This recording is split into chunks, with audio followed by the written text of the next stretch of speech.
अरे हो जाओ हंसीरी यशवार मारी ब्राह्मणी माता वो। अरे हो जाओ हंसरी यशवार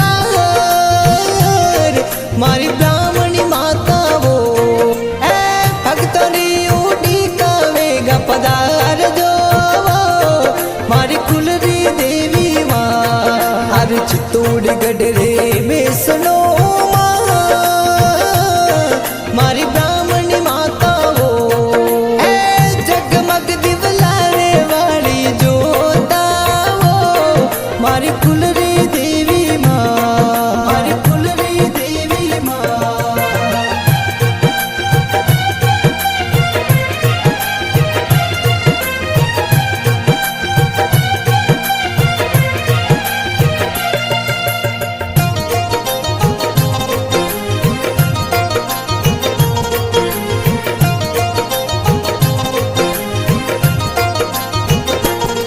अरे काला गोरा बेरू अपने साथ मंडोवर री महिमा।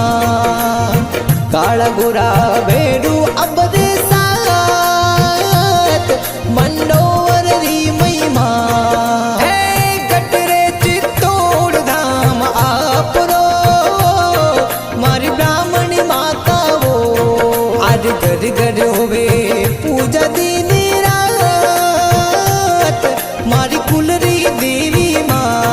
ये दुखिया ने सुखिया करो मारी माँ बड़ी वो मारी ब्राह्मणी माता हो। मारी ब्राह्मणी माता हो।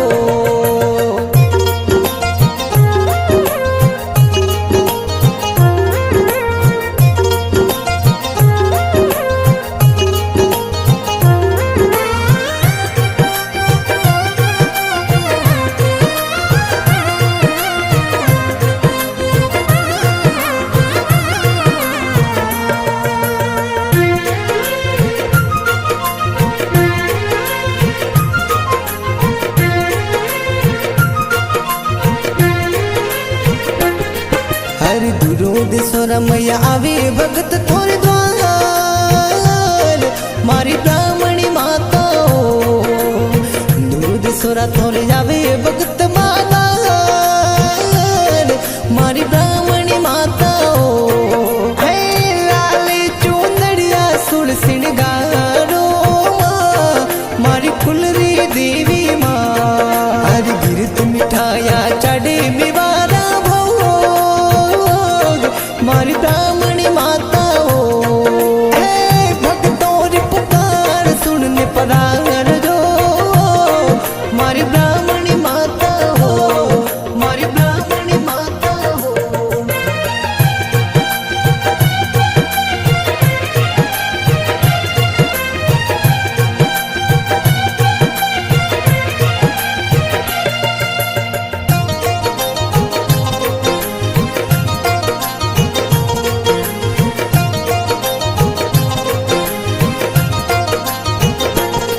अरे चांदनी चौदसरो दिनड़ो कीजी माँ मारी ब्राह्मणी माता हो। चांदनी चौदस वालो दिनड़ो कीजी माँ मारी कुलरी देवी माँ। राती जो गादिरा विगण चावसू मारी कुलरी देवी माँ। बज ढोल थड़ी गावे मंगला मारी ब्राह्मणी माता हो। जे कार लगावता जावे जागत रू माँ मारी ब्राह्मणी माता हो। मारी ब्राह्मणी माता हो।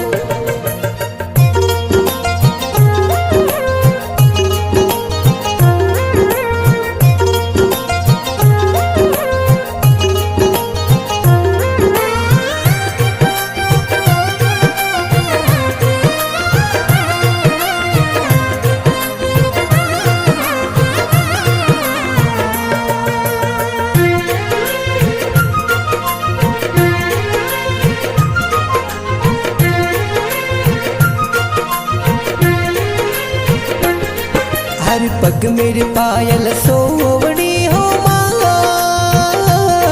मारी ब्राह्मण मेरे पायल सोवणी माँ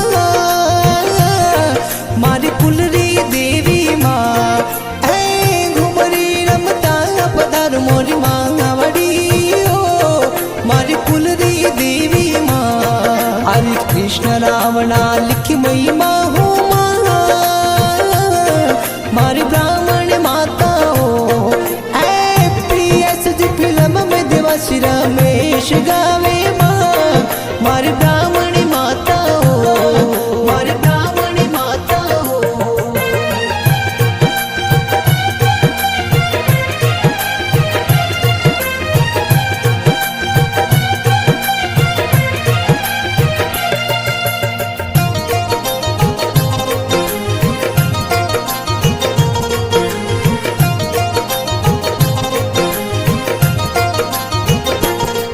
अरे हो जाओ हंसी यशवार